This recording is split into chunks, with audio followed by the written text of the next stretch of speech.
Imagine a love so fierce, so wild, and so destructive that it doesn't end with death. A man who was betrayed by the only person he ever loved.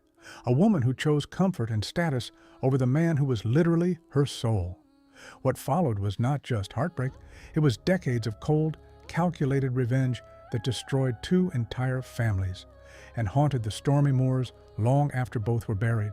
This is not a fairy tale romance. This is the story of Heathcliff, the ultimate anti-hero of literature. Imagine a love so wild, so consuming, that it destroys everyone it touches and lingers beyond the grave. A passion that turns into an all-consuming obsession and a lifetime of cold, calculated revenge. Welcome to the stormy world of Emily Bronte's masterpiece, Wuthering Heights. Today, we dive deep into the heart of this Gothic classic, focusing on Heathcliff, the ultimate anti-hero, his unbreakable bond with Catherine Earnshaw, her devastating betrayal, and how that single moment ignited a fire of revenge that burned across two generations. Published in 1847, Wuthering Heights is not your typical romance. It's raw, violent, and deeply psychological. Set against the wild, unforgiving Yorkshire moors, the novel explores themes of obsessive love, social class, revenge, and the supernatural. The story is told through two narrators, the outsider Mr. Lockwood and the housekeeper, Nellie Dean. But at its core, it's Heathcliff's story, a man who rises from nothing only to be broken by the one person he loved more than life itself. Let's step onto those windswept moors and begin. In the late 18th century, Mr. Earnshaw, owner of Wuthering Heights, returns from a trip to Liverpool with a strange gift, a dirty, dark-skinned orphan boy he found wandering the streets. He names him Heathcliff. From the moment he arrives, Heathcliff disrupts the Earnshaw household. Hindley, the spoiled son, hates him instantly and sees him as a rival for their father's affection.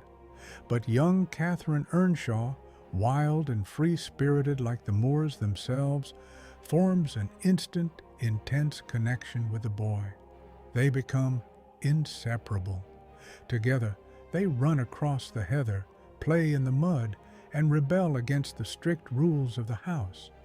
Heathcliff finds in Catherine the only person who treats him as an equal, not a servant, not an outsider, but someone worthy of love.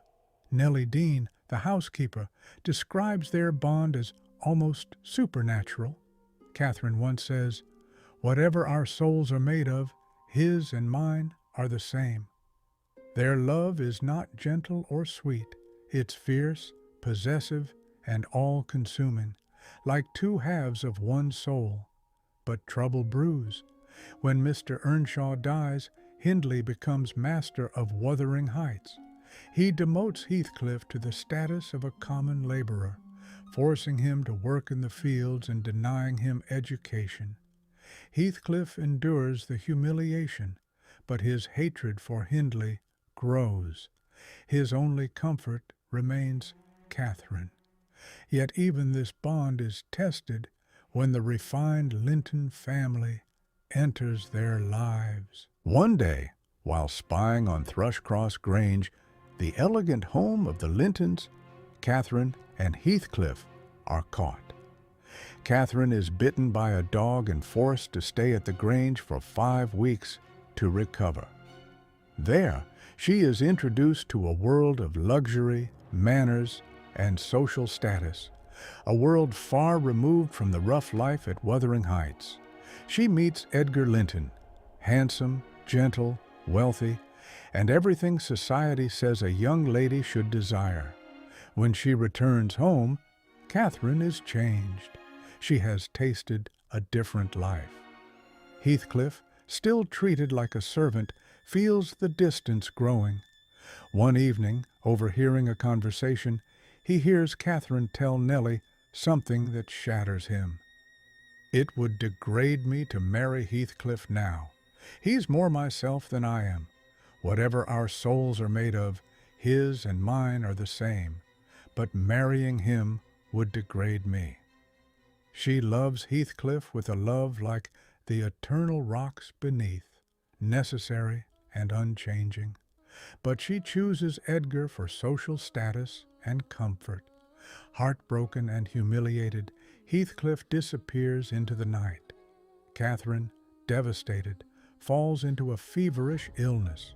She eventually marries Edgar and moves to Thrushcross Grange, becoming Mrs. Catherine Linton. But Heathcliff does not stay gone forever.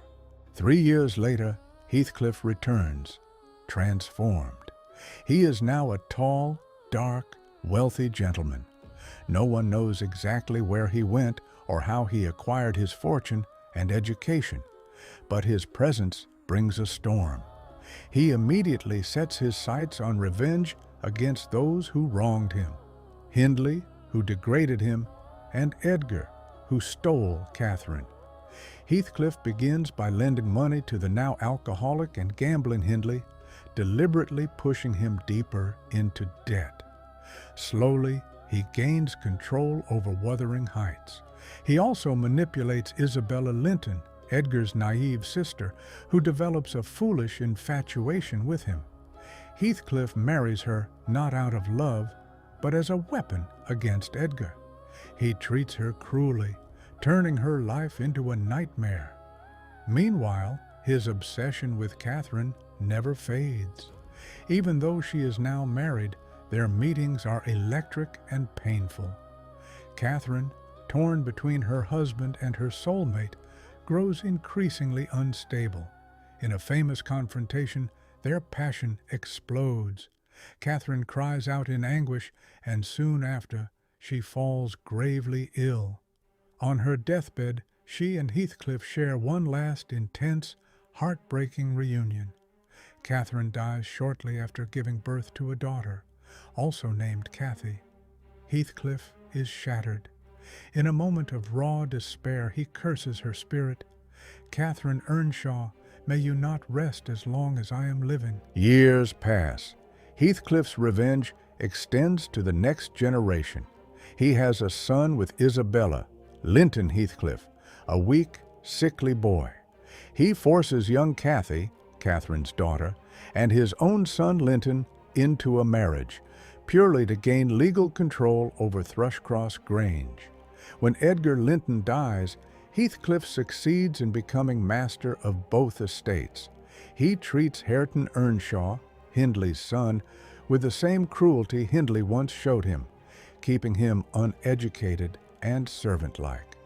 Yet, strangely, Heathcliff feels a twisted affection for Hareton, who reminds him of his younger self. The cycle of abuse and revenge seems endless. Heathcliff becomes more isolated, more tormented by visions of Catherine. He digs up her grave in a moment of madness, desperate to see her again. The moors echo with his pain. As time goes on, Heathcliff's obsession consumes him entirely. He stops eating and sleeping properly. He sees Catherine everywhere, in the faces of the young Cathy and Hareton. Nellie Dean finds him one day, dead in his bed, with a strange, peaceful smile on his face. It seems Catherine's spirit has finally claimed him. Heathcliff is buried beside Catherine as he wished. In death, perhaps they are united.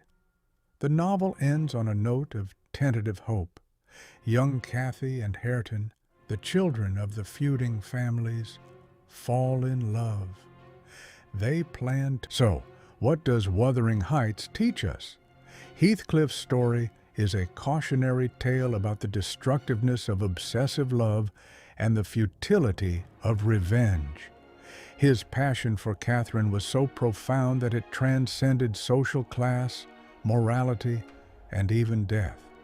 But when betrayed, that same passion twisted into hatred that poisoned everything around him. Emily Brontë shows us that Love and hate are two sides of the same coin, especially when they burn as fiercely as they do on the wild moors.